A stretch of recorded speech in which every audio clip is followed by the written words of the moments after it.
Riya olduqca mühümdür. Subhanallah. Olduqca mühüm məsələlərdən bunu öyrənmək lazım. Riya əməlləri puç edir, Allah korusun. Əməlləri puç edir. Ona görə barakallahu fikum riya məsələləri. Riya nə deməkdir? Kiçik şirk, barakallahu fikum. Və bir də özünü göstərmək, insanın özünü göstərmək. Özünü göstərmək və əməli izhar etməyə çalışmaq. Ən təhlükəli, bütün müsəlmanlarda var. Elə bir yer üzündə müsəlman yoxdur ki, onda bu olmasın. Sadəcə olaraq gizlədən xoş o insanların alır ki, bazarı olan gizləməyin. Artıq bunu başa düşüblər. Birisinə misal verirlər, elm əhli. Riya ilə olunan əməllərə necə hidayədə? Allah Subhanahu taala buyurur ki: "Ya eyyuhellezine amenu la tubtilu sadaqatikum bil manni vel aza." Ey iman gətirənlər, əziyyət verməklə, yəni minnət etməklə sədaqələrinizi nə etməyin, puç eləməyin. Allah korusun. Bu əziyyət vermək və nədir? Minnət etməkdir. Və riya haqqında da neçə ayətlər var Quran-Kərimdə. Neçə ayətlər var ki, biz görürük.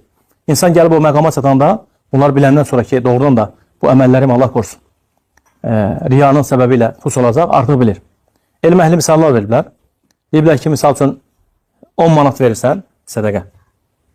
10 manat verirsən, bunu amma verirsən insanlara özünü göstərmək üçün. Sırf burada Allah üçün deyil də. Deyir ki, elə bil ki, bu 10 manatı o adama vermirsən. Belə cırırsan, vərəqi. Dolursan yerə deyil. Eyni ilə belər. Tam hamımızın başa düşməyimiz üçün bu misallar veriblər. Fikrimi çatıra bildim. 10 manatı o adama çatmır. Belə zahir olaraq verirsən ona, amma ki, batində nədir? O sanki 10 manatına çatmadı. Ona çatdı, sənə çatmadı. Qiyamət gün görürsən, heç nə yoxdur. Heç nə yazılmayıb.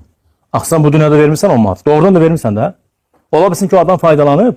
Ola bilsin ki, o adam faydalanıb. Amma sənin üçün nədir? Sənin üçün fayda yoxdur. Çünki nəyə görə? Allah üçün olmayıb. Allah üçün əməl etmək xoşbəxtçilik həqiqətən. Saadət, subhanallah.